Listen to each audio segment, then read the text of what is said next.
ഭക്തർക്ക് തിരക്കില്ലാതെ സുഖദർശനം ഉറപ്പാക്കാൻ ഗുരുവായൂർ ക്ഷേത്രത്തിൽ പരീക്ഷണാടിസ്ഥാനത്തിൽ വിർച്വൽ ക്യൂ സംവിധാനം നടപ്പാക്കുമെന്ന് ദേവസ്വം മന്ത്രി കെ മുരളീധരൻ.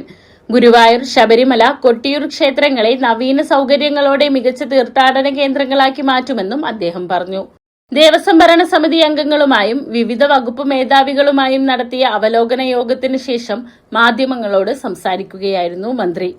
ക്ഷേത്ര വികസനത്തിനായി പുതിയ മാസ്റ്റർ പ്ലാൻ തയ്യാറാക്കാനും 9 മാസത്തിനുള്ളിൽ സ്ഥലമേറ്റെടുക്കൽ പൂർത്തിയാക്കാനും ഉദ്യോഗസ്ഥർക്ക് മന്ത്രി നിർദ്ദേശം നൽകിയിട്ടുണ്ട്.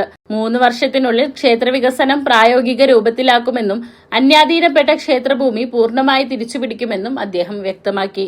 കൂടാതെ വെങ്ങാട് ഗോശാലയിലെ പ്രശ്നങ്ങൾ പരിഹരിക്കാൻ വിദഗ്ധ സമിതി രൂപീകരിക്കും. പുന്നത്തൂർ കോവിലകം ചരിത്ര സ്മാരകമാക്കും. ആനകളുടെ ഭൌതിക സൌകര്യങ്ങൾ മെച്ചപ്പെടുത്തുന്നതിനൊപ്പം പാദരോഗം മാറ്റാൻ വിദഗ്ധ ചികിത്സ ഉറപ്പാക്കുമെന്നും മന്ത്രി അറിയിച്ചു.